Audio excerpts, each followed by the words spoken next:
My name is Diane Brennan, and I'm 33 years old.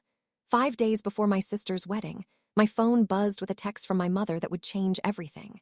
You're uninvited. Your sister is marrying into old money, and we won't have your drama embarrassing us. I read it 3 times sitting alone in my apartment, kitchen, the coffee going cold in my hands. No explanation beyond that. No softening. Just a clean surgical cut from the family I had spent my whole life trying to belong to. I wasn't. Shocked that my mother could say something so cruel. I was shocked at how casually she said it, like she was canceling a dinner reservation instead of erasing her own daughter from her sister's wedding. Renee and I had never been close, not really, but we were sisters.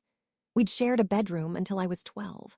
We'd cried together when our father left, and now, because Renee had found herself a fiancé with a family name attached to 3 golf courses and a shipping company, I had become an inconvenience. A stain that might show up on the guest list and remind everyone that the Brennans weren't always old money. We weren't old anything. We were a single mother and 2 daughters clawing our way through late rent and layaway Christmases. I typed out a response, deleted it, typed another. Nothing felt right. Anger wanted to come out as begging, and begging wanted to come out as anger, and neither one felt like something I could send to a woman who had just told me my presence was drama. So instead, I just sat there staring at the screen, waiting for the next message, because I knew my mother.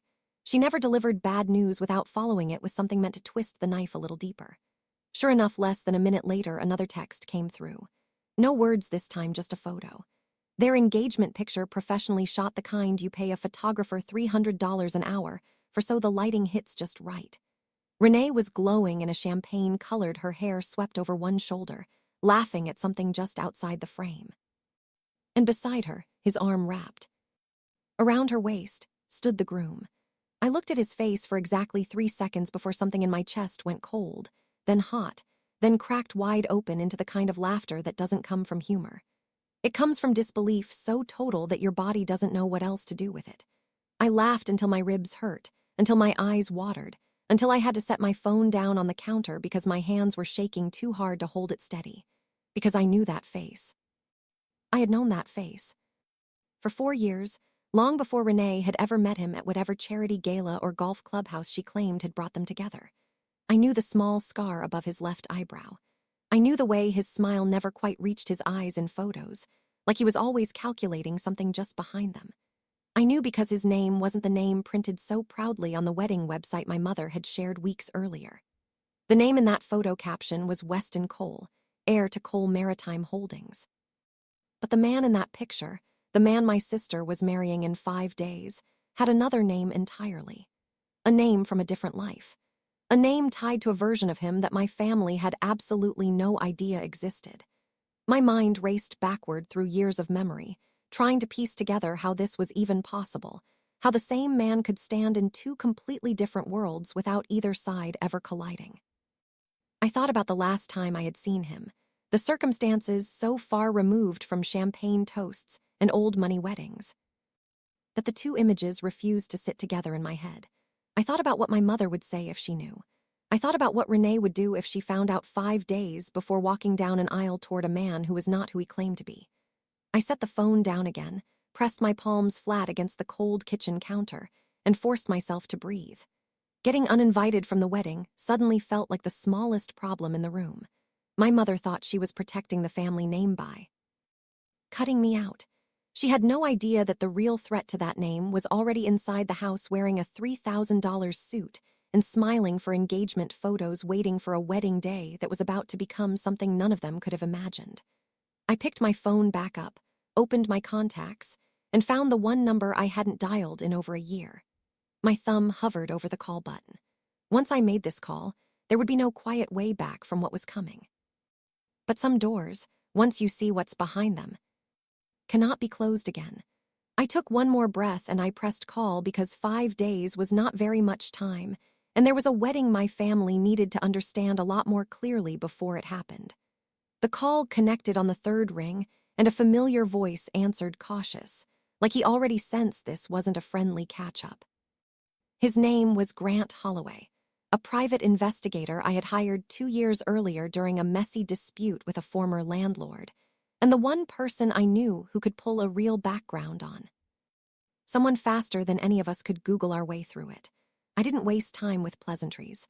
I told him I needed everything he could find on a man named Weston Cole, and then, my voice shaking slightly, I told him why. Grant went quiet for a moment before saying the words that confirmed the cold feeling already settled in my stomach. He recognized the description immediately because the man photographed beside my sister wasn't named Weston Cole at all. His real name was Julian Ferris, and 2 years earlier, Julian had been under investigation for running an investment scheme that had drained retirement accounts from at least 6 families before slipping out of state and vanishing from every database that mattered.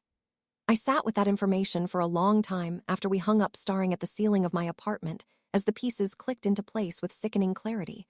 Julian hadn't married into old money.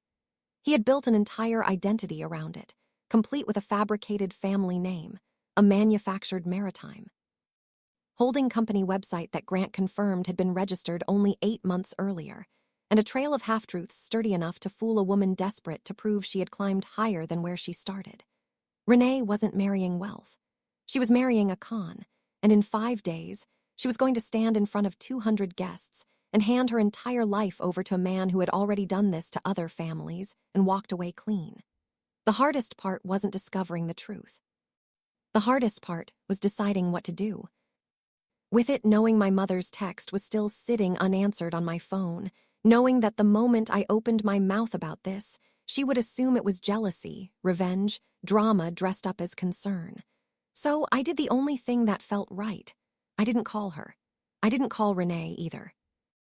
Instead, I gathered everything Grant had found, the financial records, the fabricated documents, the photographs of Julian using a different name at a courthouse appearance 18 months earlier, and I drove to my sister's apartment myself because some truths cannot be delivered through a screen. Renee opened the door already annoyed, arms crossed, clearly expecting an argument about the wedding invitation. Instead, I handed her a folder and asked her to sit down before she looked inside. I watched her face change page by page, the confusion sliding into disbelief, the disbelief hardening into something closer to grief. She kept saying it couldn't be true, that she had met his parents, that she had seen the company office, that this had to be some kind of mistake or a trick from a jealous sister who had just been cut from the guest list. But documents don't lie the way people do, and by the 3rd page, her hands had started trembling the same way mine had over the kitchen counter. She called our mother that same night, and for the first time in years, I heard my mother's voice crack with something other than pride or control. There was no wedding 5 days later. Instead, there was a quiet, painful unraveling, a canceled venue, a furious phone call to a security firm, and eventually a police report that connected Julian Ferris to 2 more victims in another state who had reached out after his name resurfaced. My mother never apologized for the text message. Some people never do. But she did call me 3 days after everything fell apart, her voice smaller than I had ever heard it, asking me to come over, asking me to help her figure out what to do next. And I went, not because the wound from that text had healed, but because family, even a messy and imperfect one, still means showing up when it actually matters. Renee thanked me only once, quietly months later, over coffee neither of us finished, telling me that if I hadn't laughed at that photo instead of simply feeling hurt, she might never have questioned anything at all. That laugh, born out of shock and disbelief, ended up being the only warning sign strong enough to stop a disaster already 5 days from happening. My mother's old money wedding never took place, and the family she had tried so hard to protect from embarrassment ended up needing the very daughter she had tried to erase. If this story hit you the way it hit me living through it, that feeling of being underestimated right before you become the one who saves everyone, then you already know exactly why stories like this matter.